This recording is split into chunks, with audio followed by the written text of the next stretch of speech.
Hello guys, Aaron or at Daybreak, and today you will finally get to meet the man behind the screen in this new video. We're going to be looking at the Tel var merchant. It's been updated. Pretty cool stuff with a bag that is going to be changing Imperial City by quite a bit.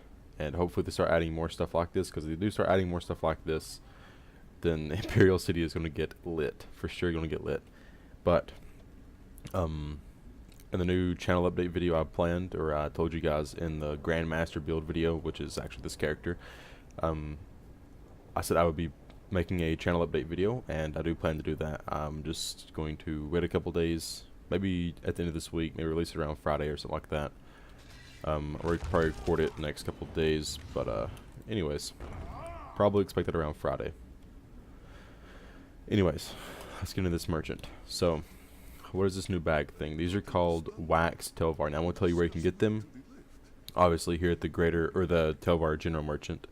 I'm also going to tell you where or how much they are, what drops in them, and my thoughts on them. So let's get going. These are at the very bottom. Wax Apothecary's Parcel. I always call them satchels, so I end up saying satchels like 30 different times in this video. But anyways, Wax Apothecary's Parcel. This is pretty good. This drops everything in the game as far as alchemy reagents that I am aware of. I opened up, I think it was 15 bags or 15 parcels, and I got really close to everything. There's only a few excluded things, and those things could be things that just didn't drop for me in those 15 runs. Although I will say, for people wondering, that wormwood, water hyacinth, I think that's how you say that, nightshade, Namir's rot. Actually, I don't know if Namir's rot drops. I don't think I got any of those. Mountain flower, Rusula, lady smock, dragon thorn, cornflower, columbine, and blessed thistle. Those all drop. Now, columbine is actually very, very common. Like, it's actually kind of ridiculous. I think in 2 bags, I think it's like I was averaging like 3 out of every 2 bags. So 1,000 Tel var for columbine, and then just like dragon thorn and everything combined, pretty dang good. So all that columbine right there is from about 6,000 Tel var stones, so that's not too bad at all. It's really not bad. Anyways, yeah, because I think I opened up like 12. I had 6k Tel var just lying around. I dumped that, and that'd be 12. So this is going to make Imperial City, well, so I've explained to you what drops and how much they are, where you get them. I'll go over that one more time. They're 500 Tel var a piece, and they come from the General Merchant here, wherever General Merchant is located in AP, DC, and this is for AD, obviously. So you come here and like this little Tel var stone exchange, and you can get the bags there. So pretty cool. The next thing is that my thoughts. I promise you all of my thoughts, obviously. So let me tell you what I think. I think this is really good. This should have been in the game a lot earlier. This is going to make Imperial City more lively because now there's stuff to fight for. Beforehand, there wasn't really much to fight for. Let me show you what you guys would fight for. You would fight for this. You'd fight for some of these runes. Basically, you'd fight to buy these runes, and once you got the runes, they're there permanently, so you don't need to come back and get them very often or at all. And you'd come and fight for, what's these things called? Oh yeah, Regera, or not Regera, but these raw materials, or this materials. I mean, and even then, these weren't used very often, so very limited on that. So you got those 2 things, which not a lot of people use because they're rarely cheap. They're fairly cheap.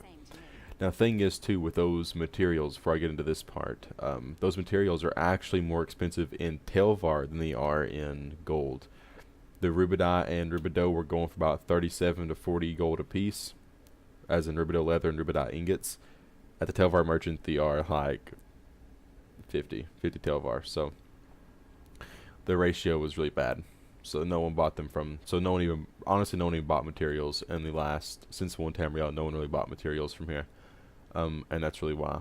So, and you also would buy some really popular sets like Black Rose and Reactive. That's really about it. You don't really get anything else. So, yep. Let's take a look here.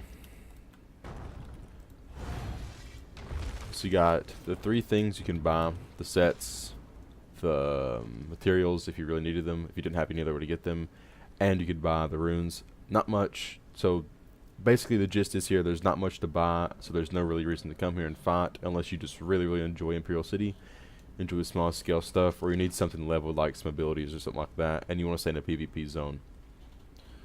That was the main reasons, and so no one really came here basically. And especially after the dueling update, you can notice a significant drop in players here because everyone was out dueling, because like I said, most of the people that are here really just want to get small scale stuff anyways, and a lot of people wanted 1v1s, mostly small scale to 1v1s, like 1v2s, 1v3s into 1v1s, and that's what everyone wanted that came here. And since that was added, no one really had an option to come here. Like, there was no really reason to come here and waste your time and fight for Tel var. But now with this, people's actually going to come here, PvEers, PvPers. It's going to revitalize this place. It's because everyone needs alchemy reagents, and you can make some decent, I mean, you just make some decent cash off of it. I mean, if you need to, you can sell it for some cash, and this is going to really just make all the prices for everything drop, and that's really good for all the players. That's good for the economy of the game, in my opinion. But you're talking to someone that actively plays this game and uses up a lot of potions, so yeah, I mean, it's good. It's good for the average player. It's really good for the average player. The only people it's really going to be hurting are the people that farm those or the alchemy reagents, which is really few and far between, and I think that's really why they're so high. But yeah, it's going to alleviate that pain of having to spend so much gold on potions. So you're going to have a lot more extra gold in your pocket to buy other things with, like items and tempers and all that cool stuff. So yeah, very good update, Zos. I will agree that this is probably one of the best updates Imperial City has ever had.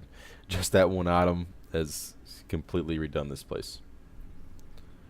Now, the other thing I was wanting to say before this video ends is that I would really like to put in my 2 cents as far as sorry about the dog and stuff in the background, but I'd really like to put in my 2 cents about what else could be added to this vendor.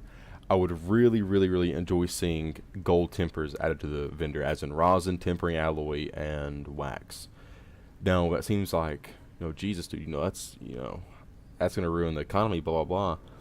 Well, we've put them in here for about 1 tempering alloy, 10 to 12,000 Tel var, and then you add about let's say a wax for about 7 to 8, and a rosin for about 6,000 gold. I mean 6,000 Tel var. Those prices aren't too far-fetched. I mean, that would be about the ratio to Tel var or whatever. It'd be really close, give or take a little bit on the prices there for each item. But it'd be really close. And you want to see people in Imperial City, that's how you do it. Because it'd be this on steroids. Like, people be buying this DLC just for that. Like, and people probably are going to buy the DLC just for this alchemy bag here. Like, I'm not even joking you. Like, this is actually ridiculous. This is ridiculous. I mean, it's crazy. It really is just crazy. So, yep, good on you, Zos. If you are watching this video by any chance, I would enjoy to see the gold items in here to buy. For, like I said, it'd be a lot of Tel var, but it would give you something else to work towards. Whenever you get those really big scores, you don't have to buy a boatload of Apothecary's Parcels. And also make it to where you could transfer the gold items from this vendor into gold. You know what I mean? Like, you could sell them on the marketplace or the guild traders. So that's my thoughts, guys. This has been Daybreaker Aaron. I'm signing out. Love you guys. Take care. Peace.